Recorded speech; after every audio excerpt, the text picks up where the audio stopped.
ಜನನಿ news ಚಾನೆಲ್ಗೆ like ಮಾಡಿ, subscribe ಮಾಡಿ, ಶೇರ್ ಮಾಡುವ ಮೂಲಕ ನಮ್ಮ ಚಾನೆಲ್ಗೆ ಸಹಕರಿಸಿ. ಹೆಚ್ಚಿನ ಮಾಹಿತಿಗಾಗಿ ಸಂಪರ್ಕಿಸಿ ಹರಿಚಿ. ಇತ್ತೀಚಿನ ದಿನಗಳಲ್ಲಿ ಅದಕ್ಕೆ ನಾವು ಟೆಕ್ನಿಕಲ್ ಆಗಿ ಸೈಂಟಿಫಿಕ್ ಆಗಿ ಯಾವ ರೀತಿ ದಾರಿ ಮಾಡ್ಕೊಳ್ಳೋದಕ್ಕೆ ಅವಕಾಶ ಆಗುತ್ತೆ ಅಂತಂದಾಗ PWD ಇಲಾಖೆಯವ್ರನ್ನ ಕರೆಸಿದ್ದೀವಿ. ಅವ್ರ ಕಡೆಯಿಂದ ಇವತ್ತು ಸಾಯಿಲ್ ಟೆಸ್ಟ್ ಮಾಡ್ತಾ ಇದ್ದಾರೆ, ಆಮೇಲೆ ಎಸ್ಟಿಮೇಟ್ಸ್ ಕೂಡ ಕೊಡ್ತಾರೆ. ಅದಾದಮೇಲೆ ದೇವಸ್ಥಾನಕ್ಕೆ ಯಾತ್ರಿ ನಿವಾಸ 1.5 ವರ್ಷ ಆಗಿತ್ತು ಕಟ್ಟಿ, ಯಾಕೆ ಇದು ಇನ್ನೂ ಅವ್ರನ್ನ ಹ್ಯಾಂಡ್ ಓವರ್ ಮಾಡಿಲ್ಲ ಅಂತಂದ್ಬಿಟ್ಟು ಇಲಾಖೆಯವ್ರನ್ನ ಕರೆಸಿದ್ದೀವಿ.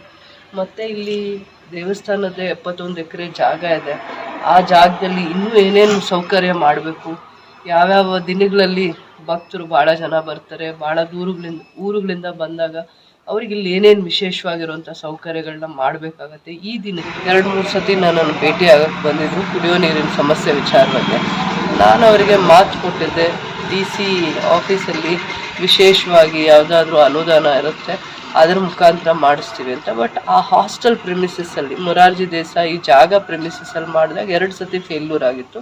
ಬಿಟ್ಟು ಬೇರೆ ಎಲ್ಲಾದರೂ ಮಾಡಬೇಕಂದ್ರೆ ನಾನು ಪಂಚಾಯಿತಿಯ ಸಹಾಯ ತಗೋಬೇಕಾಗುತ್ತೆ. ಅದಕ್ಕೆ PDO ಅಲ್ಲಿರೋ ಗ್ರಾಮ ಪಂಚಾಯಿತಿ ಅಧ್ಯಕ್ಷರು ಸದಸ್ಯರನ್ನ ಎಲ್ಲ ಕರೆದು ಏನು ದಾರಿ ಮಾಡೋಣ, 250 ಜನ ಮಕ್ಕಳು, ವಿಶೇಷವಾಗಿ ಅದರಲ್ಲಿ 60% ಅಷ್ಟು ಕ್ಷೇತ್ರದವರೇ ಆಗಿರೋದ್ರಿಂದ ಏನೆಲ್ಲ ಸೌಕರ್ಯ ಇಲ್ಲ, ಕುಂದುಕೊರತೆಗಳಿದ್ದಾವೆ, ಅದ್ರ ಬಗ್ಗೆ ಮಾಹಿತಿ ತಗೊಂಡಿದ್ದೀವಿ, ಮಾಡ್ತೀವಿ. ಅದು ಅಲ್ಲಿ ದೇವಸ್ಥಾನ ಬಹಳ ವರ್ಷಗಳ ಪುರಾತನವಾಗಿರೋ ದೇವಸ್ಥಾನ, ಇತಿಹಾಸದಲ್ಲಿ ಪ್ರಸಿದ್ಧಿ ಆಗಿದೆ. ಜೊತೆಯಲ್ಲಿ ಈ ದೇವಸ್ಥಾನಕ್ಕೆ ಭಕ್ತಾದಿಗಳು ಜಾಸ್ತಿ, ಅವರಿಗೆ ಏನೇನು ಕುಂದುಕೊರತೆಗಳಿದೆ ಅಂತ ಅಂದ್ಬಿಟ್ಟು ಇಲ್ಲಿ ಸ್ಥಳೀಯ ಮುಖಂಡರು ಬಹಳ ಸತಿ ಗಮನಕ್ಕೆ ತಂದಿದ್ರು.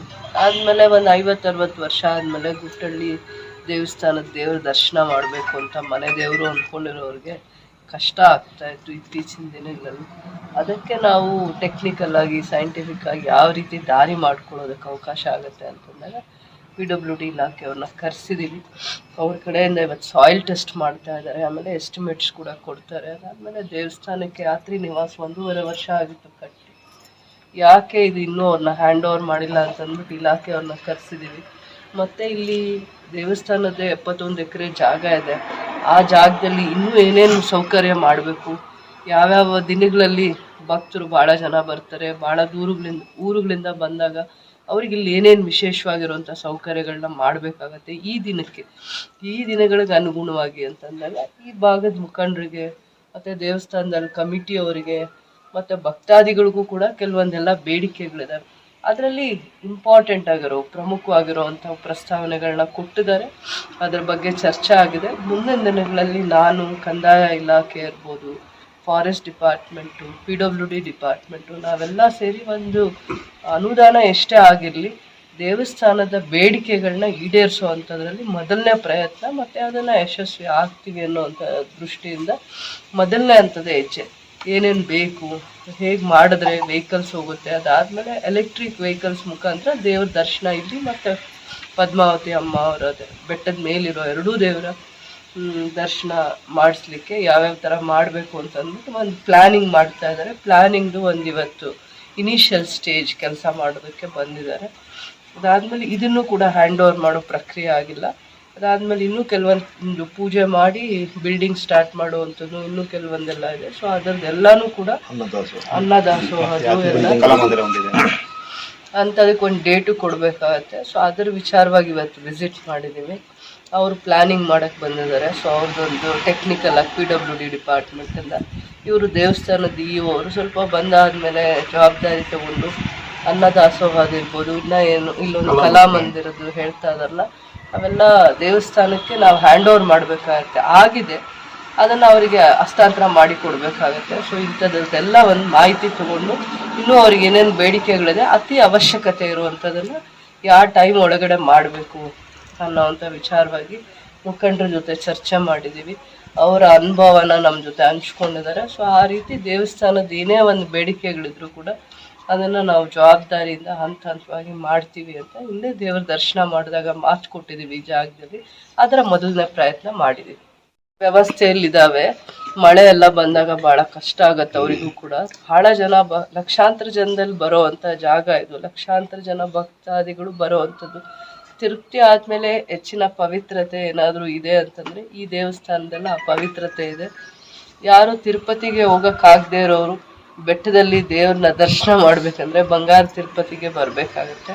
ಸೊ ಅದರಿಂದ ಅವ್ರಿಗೆ ಏನೇನು ಸೌಕರ್ಯ ಮಾಡಬೇಕಾಗತ್ತೆ, ಕಾಂಪ್ಲೆಕ್ಸ್ ಮಾಡಬೇಕಾಗತ್ತೆ, ಯಾವ ಜಾಗದಲ್ಲಿ ಕಾಂಪ್ಲೆಕ್ಸ್ ಸೂಕ್ತವಾಗಿ ಮಾಡಬೇಕು ಅಂಥದನ್ನೆಲ್ಲ ಕುತ್ಕೊಂಡು ಎಲ್ಲ ಅಂಗಡಿ ಬರಬೇಕು, ಎಲ್ಲಿ ವೆಹಿಕಲ್ಸ್ ನಿಲ್ಲಬೇಕು. ಈಗ ಪಾರ್ಕಿಂಗ್ ಭಾಳ ದೂರ ಇದೆ, ಅದ್ರದ್ದು ಸಮಸ್ಯೆ ಆಗ್ತಾ ಇದೆ. ಪಾರ್ಕಿಂಗ್ ಬಂದರೂ ಎಲ್ಲಿ ಮಾಡಬೇಕು, ದೇವಸ್ಥಾನದ ಜಾಗ ಎಷ್ಟಿದೆ ಅದು ಸರ್ವೆ ಮಾಡಿಸೋದು, ಮಿಕ್ಕಿದ ಜಾಗದಲ್ಲಿ ಫಾರೆಸ್ಟ್ ಡಿಪಾರ್ಟ್ಮೆಂಟಿಂದ ಯಾವ ಗಿಡಗಳನ್ನ ನಡೆಸಬೇಕು, ಮತ್ತು ನೀಲಗಿರಿಗಳನ್ನ ತೆಗ್ಸೋದಕ್ಕೆ ಏನೆಲ್ಲ ವ್ಯವಸ್ಥೆ ಮಾಡಬೇಕು, ಅದರಿಂದ ಒಂದು ಮೀಟಿಂಗ್ ಆಗಬೇಕಾಗತ್ತೆ. ನಾವು ಕಂದಾಯ ಇಲಾಖೆ, ಫಾರೆಸ್ಟ್ ಡಿಪಾರ್ಟ್ಮೆಂಟು, ದೇವಸ್ಥಾನದ ಇ.ಒ ಅವರು, ಮತ್ತು ರೋಡು ಅದು ಇದು ಕಾಂಕ್ರೀಟ್ ರಸ್ತೆ ಅವೆಲ್ಲ ಮಾಡ್ತಾ ಇದ್ದೀವಲ್ಲ, ಅದಕ್ಕೂ PWD ಮುಖಾಂತರ ಮಾಡ್ತಾ ಇರೋದ್ರಿಂದ ಇವೆಲ್ಲದಕ್ಕೂ ಒಂದು ಮಾಸ್ಟರ್ ಪ್ಲ್ಯಾನ್ ಆಗಬೇಕು. ಮಾಸ್ಟರ್ ಪ್ಲ್ಯಾನು ಮತ್ತು ಹಿರಿಯರು, ಭಕ್ತಾದಿಗಳು, ಧರ್ಮದರ್ಶಿಗಳದ ಎಲ್ಲ ಸಲಹೆಗಳನ್ನ ಸೂಕ್ತವಾಗಿ ತಗೊಂಡು ಒಂದೇ ಹಂತವಾಗಿ ಮಾಡುವಂಥ ಒಂದು ಪ್ರಯತ್ನ ಇದೆ.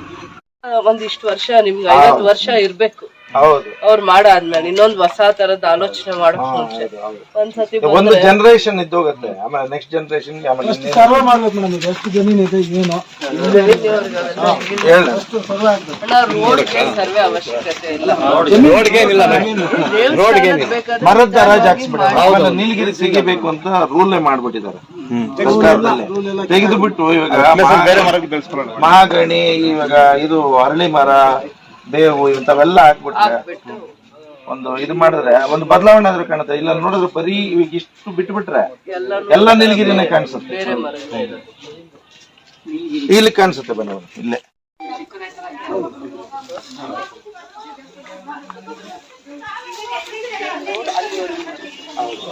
ಸ್ವಲ್ಪ ಅಲ್ಲೋಗುತ್ತೆ, ಅಲ್ಲಿಂದ ಲಿಫ್ಟಲ್ಲಿ ಹೋಗ್ಬಿಟ್ಟು ಅಲ್ಲಿ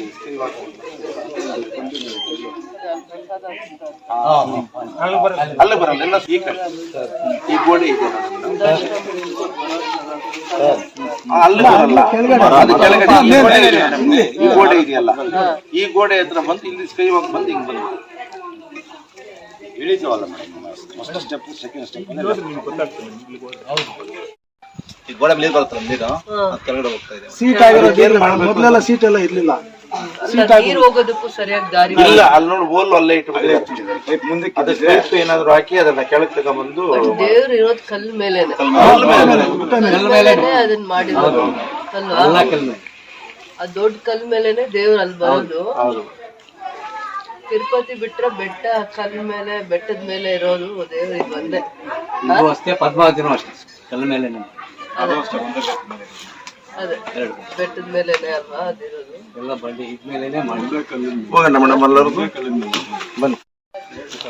ಹಿಂಗ ದೇವಸ್ಥಾನ ರೋಡ್ ಇದೆಯಲ್ಲ,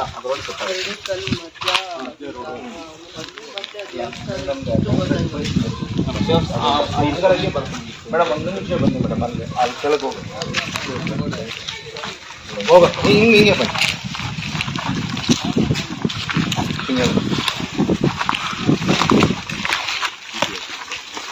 ನೀರಿನ ಸಮಸ್ಯೆ ಅಂತ ಹೇಳ್ತಾ ಇದ್ರು.